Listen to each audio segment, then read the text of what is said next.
Garments বা apparel ইন্ডাস্ট্রির খুব গুরুত্বপূর্ণ একটা বিষয় নিয়ে কথা বলবো, সেটা হলো 5S। লিন ম্যানুফ্যাকচারিং এর নাম তো আমরা অনেকে শুনেছি। এই 5S হলো তার একেবারে ভিত্তি বা ফাউন্ডেশন। সহজ কথায় একটা গার্মেন্টস ফ্যাক্টরিকে কিভাবে একদম গুছিয়ে পরিষ্কার পরিচ্ছন্ন ও চমৎকার একটা কর্ম পরিবেশে রূপান্তর করা যায়, আজকে আমরা সেটাই দেখব। চলুন শুরু করা যাক। আচ্ছা, এই 5S জিনিসটা আসলে কি? What is 5S?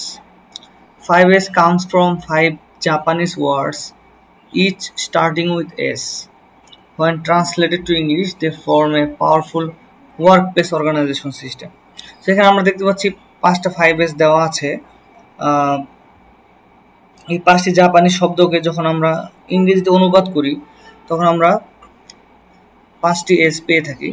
যেমন সেইরি, এটা আমরা অনুবাদ করলে সর্ট, সেইটন, সেট ইন অর্ডার, সেইসু শাইন, সেইকেটসু স্ট্যান্ডার্ডাইজ, শিটসুকি অর্থাৎ সাস্টেইন। অর্থাৎ এই 5টা এস আমরা পেলাম জাপানিজ এই শব্দগুলোকে অনুবাদ করলে। তো এখানে শর্ট বলতে আমরা বুঝেছে যে বাছাই করা।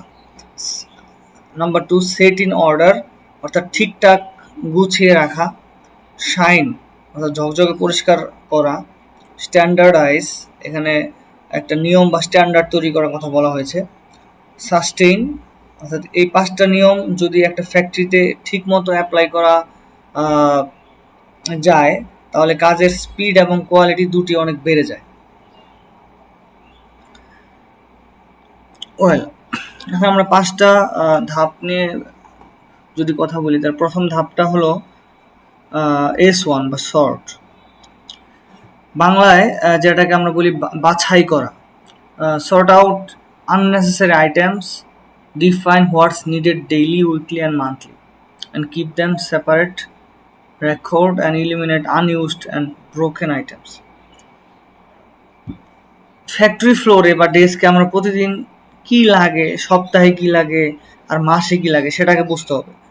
অপ্রয়োজনীয় বা নষ্ট জিনিসপত্র ফ্লোরে জমে রাখা যাবে না। তো এখানে সর্ট আউটের মধ্যে আমাদের এখানে আছে categorize by frequency, remove clutter and keep records. তো ফ্রিকোয়েন্সি অনুযায়ী এখানে আলাদা করতে বলা হয়েছে, অর্থাৎ যে জিনিসটা প্রতিদিন লাগে সেটা হাতের কাছে থাকবে, যেটা সপ্তাহে বা মাসে একবার লাগে সেটা একটু দূরে বা স্টোরে থাকবে, এরকম। তো রিমুভ ক্লাটারের মধ্যে এটা দ্বারা বোঝায় যে আবর্জনা দূর করা, অর্থাৎ ভাঙা বা নষ্ট কোনো যন্ত্রপাতি, নিডেল, ববিন, সিজর যা আর কাজে লাগবেই না, সেগুলো ফ্লোর থেকে সরিয়ে ফেলতে হবে। দেন কিপ রেকর্ডস, অর্থাৎ আমরা কোন জিনিসগুলো বাদ দিলাম আর নতুন কি আনলাম তার একটা প্রপার হিসাব বা রেকর্ড রাখতে হবে। ওয়েল, এবার আসি দ্বিতীয় ধাপে, S2 বা সেট ইন অর্ডার। এর মানে হলো সবকিছু একটা নির্দিষ্ট জায়গা থাকবে। All items, sections and areas must be clearly identified with levels. অর্থাৎ সবকিছু একটা নির্দিষ্ট জায়গা থাকবে এবং সাব মডিউল সবকিছু তার জায়গা মতো থাকবে। স্লাইডের ছবিটার দিকে তাকান, কত সুন্দর করে র্যাকগুলোতে কাপড় সাইজ ও কালার অনুযায়ী সাজানো আছে। ঠিক এটাই বলা হয়েছে লেবেলিং, লেবেল এভরিথিং, অর্থাৎ প্রত্যেকটা এরিয়া এবং জিনিসের গায়ে পরিষ্কার লেবেল বা ট্যাগ থাকতে হবে, যেন দেখেই চেনা যায়। এক জায়গার জিনিস অন্য জায়গায় মিক্স করা যাবে না। দেন আসে হচ্ছে marks, aisles and exits, dividing line, straightways and emergency exits, clearly marked and accessible. এখানে ফ্যাক্টরির ভিতরে চলাচলের রাস্তা, আইলস বলতে এখানে রাস্তা বোঝাইছে।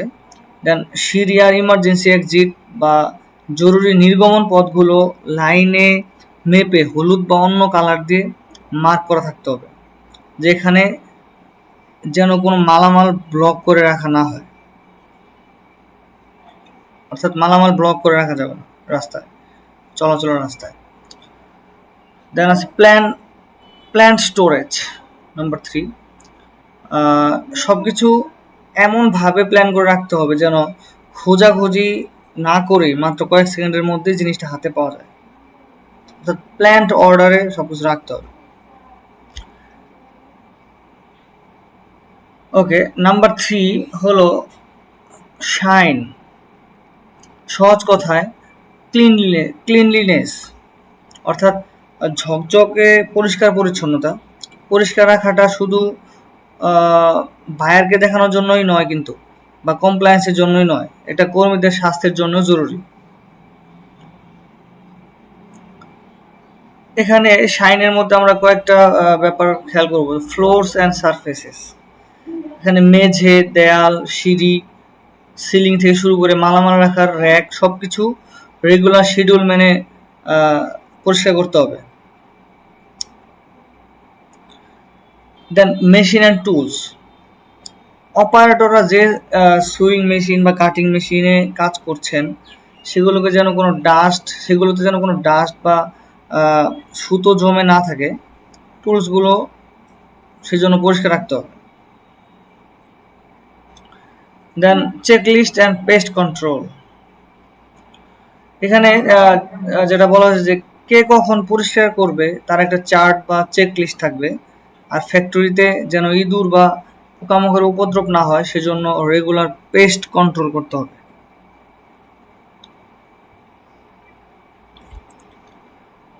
এখন আসি হচ্ছে চতুর্থ ধাপ, যেটা হলো স্ট্যান্ডার্ডাইজ। আমরা যে প্রথম 3টা এস শিখলাম, the first 3 A's are sustained through visualization and formal procedure. Standardization increases operating efficiency across the apparel industry. মানে আমরা যে প্রথম 3টা ধাপ শিখলাম বা 3টা এস শিখলাম, এগুলো যেন একদিন করে সবাই ভুলে না যায় সেই জন্য একটা স্ট্যান্ডার্ড নিয়ম বা এসওপি বানিয়ে ফেলতে হবে। লাইক ভিজুয়াল ম্যানেজমেন্ট, পুরো ফ্যাক্টরিতে সাইনবোর্ড, কালার কোডিং আর কাজের নিয়ম দেওয়া থাকবে, অর্থাৎ এসওপি দেওয়া থাকবে, যেন যে কেউ দেখলেই বুঝতে পারে এখানে কি নিয়ম মানা হয়। রেগুলার অডিটস, 5S চেকলিস্ট দিয়ে নিয়মিত অডিট করতে হবে। আর কোন সেকশন কেমন করলো তার স্কোর বা রেটিং সবার সামনে বোর্ডে ঝুলিয়ে দিতে হবে, অর্থাৎ ট্র্যাক কমপ্লায়েন্স, এক্সপোজ ডিভিয়েশনস, এগুলো মেনে করতে হবে। ফর্মাল ট্রেনিং এর মধ্যে যেটা বলা হয়েছে যে নতুন পুরনো সব স্টাফদের নিয়মতান্ত্রিক ট্রেনিং দিতে হবে এবং তার রেকর্ডও রাখতে হবে। Structured programs, record kept, ensure consistent execution, তো সকলকে ট্রেনিং এর আওতায় নিয়ে আসতে হবে এবং রেকর্ড রাখতে হবে। পঞ্চম ধাপটি হলো যেটাকে বলা যায় যে অভ্যাসে পরিণত করা, অর্থাৎ sustain. Make 5S a way of life, not just a routine. Sustainment ensures long-term success and continuous improvement across all departments.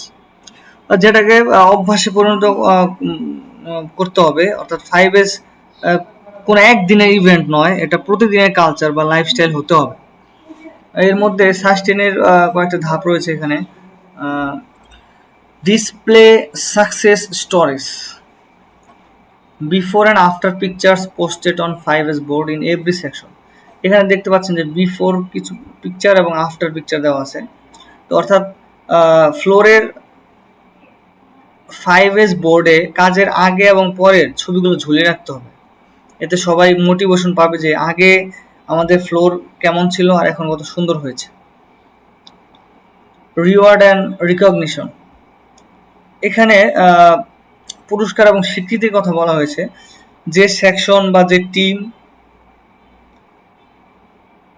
5S এর সবচেয়ে ভালো মেনটেন করবে তাদেরকে পুরস্কৃত করতে হবে। একটু প্রশংসা বা ছোট একটা পুরস্কার টিমমেটদের কাজের আগ্রহ অনেকটা বাড়িয়ে দেবে।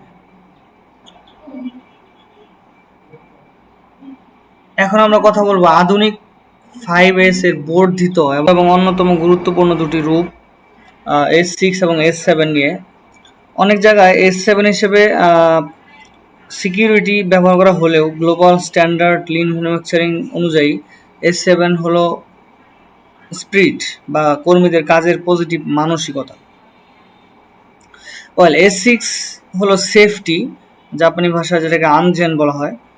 এর মানে হলো ফ্যাক্টরি বা অফিস বা সব জায়গায় কর্মীদের শতভাগ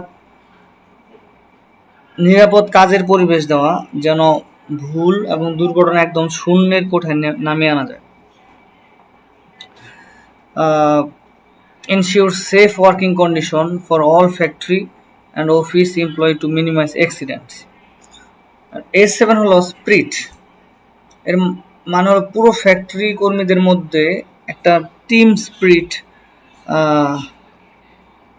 মোটিভেশন ও কাজের উদ্দীপনা বিল্ড আপ করা। কারণ কর্মীদের মনে যদি কাজের ভালো মানসিকতা বা স্পিরিট না থাকে, তবে কোনো নিয়মই দীর্ঘস্থায়ী বা টেকসই করা সম্ভব নয়। Build workplace motivation, positive morale, and strong continuous improvement culture among employees. এখন প্রশ্ন হতে পারে, এই 5S এবং 7S মেনটেন করে আমাদের লাভ কি? লাভ কিন্তু অনেক, লাইক সেফটি অ্যান্ড হেলথ, অর্থাৎ দুর্ঘটনা ও ভুল অনেক কমে যায় এবং একটা নিরাপদ কর্মপরিবেশ তৈরি হয়।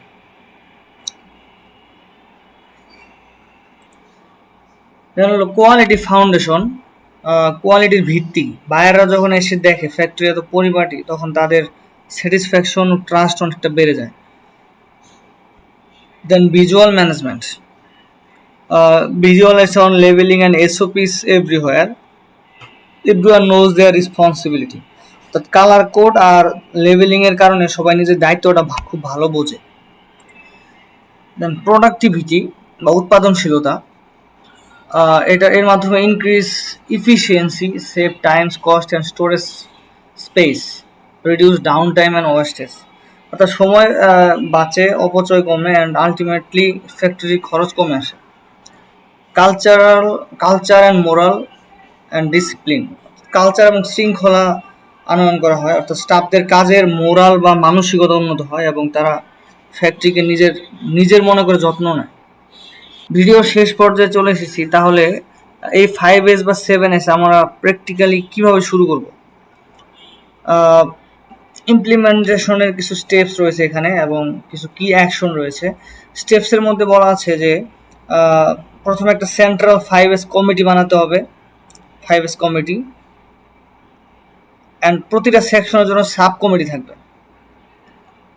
এরপর check list, display board ready করে অডিট ও ট্রেনিং করাতে হবে, ট্রেনিং শুরু করাতে হবে। তো কি অ্যাকশনগুলো কি? কাজ শুরুর আগে এবং পরের ছবি তুলে রাখতে হবে। চেক লিস্টগুলো সবার দেখার জন্য 5S বোর্ডে ঝুলিয়ে দিতে হবে। কে কোন মেশিন বা এরিয়া পরিষ্কার রাখবে তার একক দায়িত্বটা বুঝে নিতে হবে।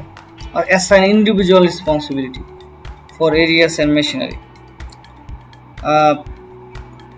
ভালো কাজের জন্য টপ স্কোরিং টিমকে সবার সামনে পুরস্কৃত করতে হবে, করলে ভালো হবে। 4, praise good performers, reward top scoring section. আর হ্যাঁ, number 5, regular inspections by special teams including senior management. Top management বা বড় স্যারদেরকে নিয়ে রেগুলার সারপ্রাইজ ভিজিট বা ইন্সপেকশন করুন। এতে ইমপ্লিমেন্টেশন, এগুলো ছিল ইমপ্লিমেন্টেশন কি অ্যাকশনস।